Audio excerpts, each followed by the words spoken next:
자, 오늘 이제 계속해서 말씀드립니다. 어제까지 이제 야곱의 축복의 이야기를 했는데, 오늘은 그 축복이 끝나자마자 에서가 들어오는 거예요. 에서가 사냥을 해가지고 막 들어옵니다. 30절 시작이 그러잖아요.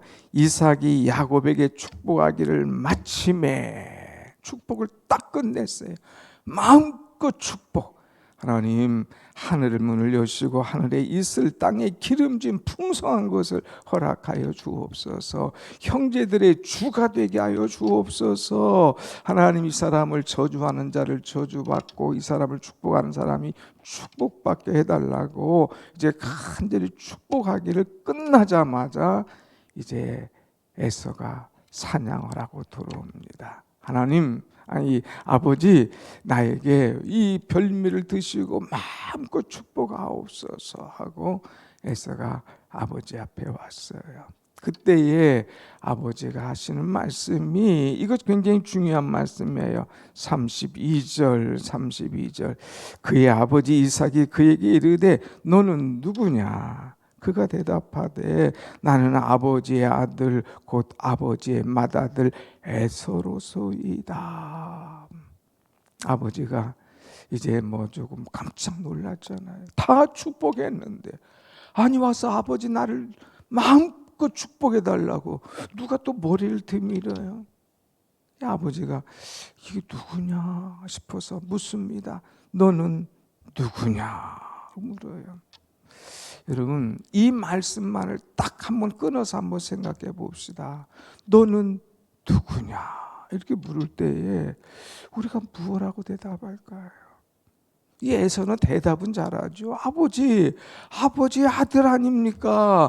아버지의 맏아들 장자 에서 아닙니까? 하면서 자기의 존재를 가르쳐 주는 거예요. 그런데 자기 이름은 있지만, 맏아들이라고 하지만, 아들이라고 하지만, 그러나 맏아들답게 한 것이 없는 거예요. 자기의 정체성을 잃어버리고 산 그런 아들이었다고 하는 것입니다. 하나님께서 오늘 우리에게 너는 누구냐 이렇게 물을 때에 참 우리는 어떻게 대답할까 한번 돌아보세요. 한 것도 없는데 주를 위하여서 참 내가 부끄러운 그런 대답을 하지 않을까 한번 우리는 생각할 수 있는 대목입니다. 아버지가 너는 누구냐 참 한탄하죠. 아버지 아들입니다. 맏아들입니다. 에서입니다. 자기를 꼭 가르쳐줘야 그것이 나타날 정도라면 이건 문제 아니겠어요. 딱 보고 오냐 내 아들 내가 왔느냐 축복하는 그런 아버지가 되는데 내가 누구냐 묻는다면 참 한심하기 그지없죠. 우리는 내가 누구느냐 이렇게 물어봄을 당하지 않도록 평소에 아버지와의 관계, 늘 은혜의 관계, 늘 축복의 관계를 항상 이루어나갈 수 있는 그런 은혜의 사람이 되어야 될 줄로 믿습니다. 아멘. 자, 그래서 이제 이삭이 크게 심히 떨었다고 그랬어요. 야, 나는 내가 오기 전에 모든 축복을 이제 다 그에게 줬다. 그래서 그가 반드시 그 복을 받을 것이다 얘기라는 거죠. 33절 내가 그를 위하여 축복하였은즉 그가 반드시 내가 축복한 대로 그 복을 받을 거야 얘기합니다. 그럴 때 에서가 이제 울면서 난리치죠. 거기 아버지의 말을 듣고 소리 질렀다, 슬피 울었다, 아버지에게 말한다 그랬어요. 내 아버지여 내게도 축복하옵소서, 내게도 그리하옵소서. 방성대고 가는 거죠. 그럴 때 이삭이 야인에서가 내 아우가 와서 내 복을 빼앗았어. 무슨 말입니까 아버지? 그 녀석 내 복을 2번이나 빼앗았습니다. 내 장자의 명분을 빼앗아가고 내 복을 빼앗아갔습니다 하고 막 울부짖는 거예요. 사랑하는 여러분, 이 빼앗긴 다음에 이렇게 소리쳐야 뭐 하겠습니까? 오늘 우리는 하나님께 주신 은혜가 있는데, 그 축복이 있는데 그거 다 빼앗긴 다음에 그때 울부짖어야 뭐 하겠냐 이거예요. 하나님 은혜 주셨을 때에, 축복하셨을 때에 그것을 깨닫고 그것을 잘 간직하고 그 은혜 속에 살아가는 그런 은혜가 여러분에게 항상 있기를 다시 한번 축원합니다. 아멘. 앞에서 보았지만 이 에서는 장자의 명분, 그거 아주 우습게 여겼어요. 어떻게 보면 동생에게 빼앗겼다기보다는 야야이까지 뭐 장자 명분 뭐가 그렇게 중요하냐, 팥죽 한 곳에서 팔아버린 거예요. 장자의 명분을 그냥 스스로가 우습게 여긴 거지 빼앗긴 것이라고 볼 수가 없는 거죠. 그런데 여기 보면 빼앗겼다 그랬어요.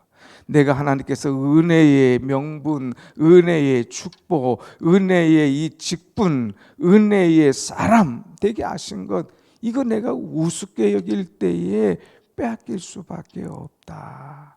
사단이 빼앗아가요. 기도하지 않는 사람이 빼앗아가요.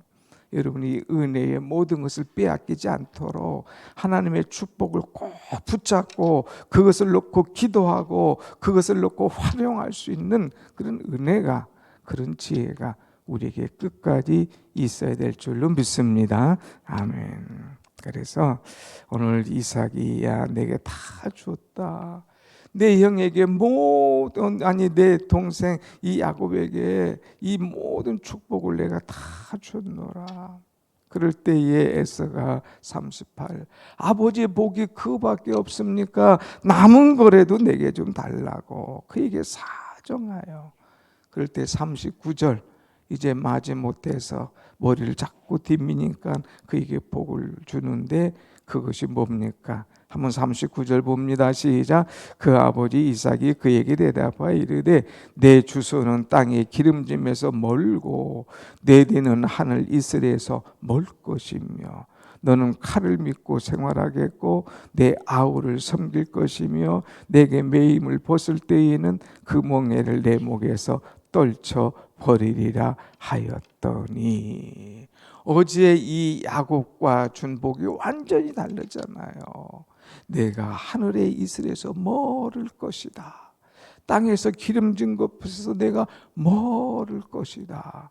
아니 이제 복을 줄 때는 막 하늘의 이슬, 이 땅의 기름진 축복을 막 그에게 엄청나게 베풀었는데 오늘 여기서는 멀어질 것이며 이 축복보다는 이 축복이 아닌 것을 우리는 알 수 있어요. 너는 칼을 믿고 생활할 것이다. 내 아우를 섬길 것이다. 이렇게 흔들리는 이야기를 하죠. 자, 그럴 때에 41절 한번 보세요. 41절 시작. 그의 아버지가 야곱에게 축복한 그 축복으로 말미암아 에서가 야곱을 미워하여 심중에 이르기를 아버지를 곡할 때가 가까웠은즉 내가 내 아우 야곱을 죽이리라 하였더니. 여기서부터 문제가 심각합니다. 그의 아우 야곱을 미워하는 거예요. 또 거기 보면은 아버지가 곡할 때가 가까웠은즉, 아버지가 죽을 때가 가까웠은즉 그랬어요. 사실은 아버지가 곡할 때가 가까웠느냐? 아니에요. 이 야곱이 떠난 지 20년 만에 돌아와도 그때까지 살아 있어요. 그런데도 곡할 때가 가까웠다 하는 것은 아버지가 죽기를 바라는 말. 아버지 말이야, 이 노인 양반 그냥 아무것도 모르고 그냥 축복해 하면서 막 중얼중얼 하면서 막 불평 불만이 가득한 거예요. 세 번째는 불평 불만이 가득할 뿐만 아니라 뭐라고 그랬어요? 내가 내 아우 야곱을 죽이리라. 형제 야곱을 죽이겠다고 하는, 살인하겠다는 이 죽임을 선언하는 거예요. 얼마나 무섭습니까? 이제 미워합니다. 아버지의 죽음을 은근히 기다립니다. 그리고 아우를 죽이겠다고 선언합니다. 이 죄악의 씨가 여기서부터 시작이 되는 거죠.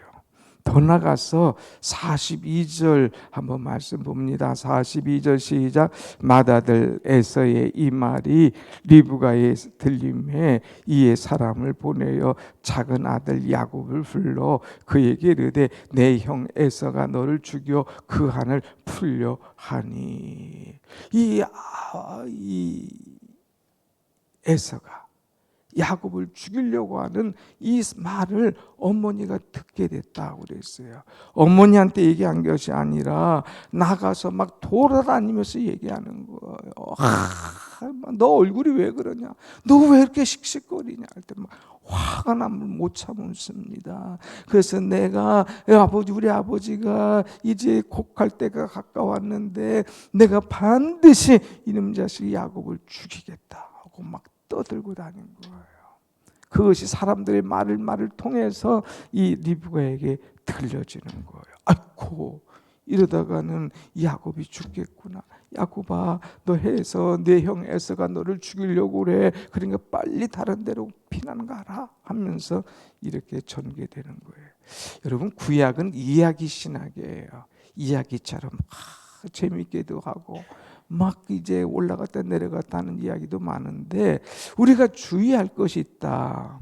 내가 열이 날 때에 내가 막 세상 말로 스트레스를 받았을 때에요. 어떤 막 압력을 받았을 때에는 우리가 입을 조심해야 돼요. 입을.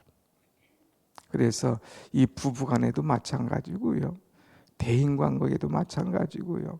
어떤 열받았을 때는 함부로 얘기하면 반드시 그 말 속에 문제가 생깁니다. 사람이 열받으면 못할 말이 뭐가 있겠어요. 막 얘기해야 되는 거예요. 막 그냥 곧 죽일 듯이 얘기하잖아요. 지금 막 야곱을 내가 죽이리라. 열받은 걸 막 사람들에게 가서 얘기할 때에 그것이 어머니 리브가에까지 들려질 정도로 자기의 화를 참지 못하고 막 쏟아놓는 거예요. 여러분, 우리가 그렇잖아요. 화가 나면 막 하잖아요. 그런데 그 말이 다 내게 들어오는 거예요. 그 말 때문에 그 말을 주워 담느라고 그 말에 대한 책임을 지느라고 엄청난 어려움을 겪게 돼요. 그래서 화가 나면 말을 참아야 돼요. 화가 나면 차라리 말을 딱 끊치고 있어야지 계속해서 말하고 말싸움하고 말대꾸하고 말 때문에 시끄러워지다가는 큰일이 일어나는 거예요. 여기 야곱을 죽이려고 에서가 그냥 내가 죽이리라 마음먹은 게 아니라 사람들에게 막 떠들고 다니니까 이 말이 리브가에까지 들릴 정도가 되었더라. 우리가 항상 말을 조심해야죠. 그래서 43절 내 아들아 내 말을 따라 일어나 하란으로 가자. 너 외삼촌 집 라반으로 피하라. 그러면서 내 형의 분노가 풀려져서 이제 다 될 때까지 거기서 있어라 하면서 어머니와 이제 여기서 생이별을 하게 되죠. 그러면서 이삭에게 가서 이제 이삭을 여기서 햇사람들에게 그 중에 하나 딸에게 결혼시키겠습니까? 아니지 않습니까? 여기에서 햇사람들 중에서 아내를 맞이하면 내 삶에 무슨 재미가 있겠습니까? 그러니까 이 사람을 보냅시다 하면서 이 야곱을 보내는 걸로 이삭에게 허락을 받죠. 그래서 28장을 쭉 보면 이삭이 야곱을 불렀습니다. 너 가서 가나안 사람의 딸들 중에서 아내를 맞이하지 마라. 그러면서 그에게 당부하고 가기 전에 또 축복해요. 3절 전능하신 하나님께서 너에게 복을 주실 것이다. 4절 아브라함에게 허락하신 복이 너에게 있을 것이다. 너와 함께하고 내 자손에게도 함께할 것이다. 그러면서 5절 이에 이삭이 야곱을 보내매 그랬어요. 어차피 축복한 거예요. 그러니까 은혜롭게 보내는 아버지의 마음을 볼 수가 있어요. 아버지의 마음과 아들의 마음이 이렇게 다른 거예요. 에서는 막 길길이 뜨고 난리가 나지만 아버지 이삭은 이제 축복한 것, 그래서 그를 곱게 보내면서 더 기도해 주는 아버지의 마음을 우리가 알 수가 있는 것이죠. 아무튼 사랑하는 여러분, 이제 우리가 축복을 빼앗긴 다음에 땅을 쳐봐야 소용이 없는 거예요. 하나님께서 내게 복 주시기로 작정한 것, 내게 주신 은혜의 명분, 장자의 명분, 신앙인의 명분을 빼앗기지 말고 항상 그것을 잘 지키고 은혜 가운데 살아가는 그런 우리가 될지언정, 빼앗긴 다음에 내가 누구냐 하는 그런 엉뚱한 소리 듣지 않도록 늘 깨어있는, 우리의 모든 것을 잘 지킬 수 있는 그런 은혜가 여러분 가운데 항상 있기를 간절히 축원합니다. 아멘. 기도하겠습니다.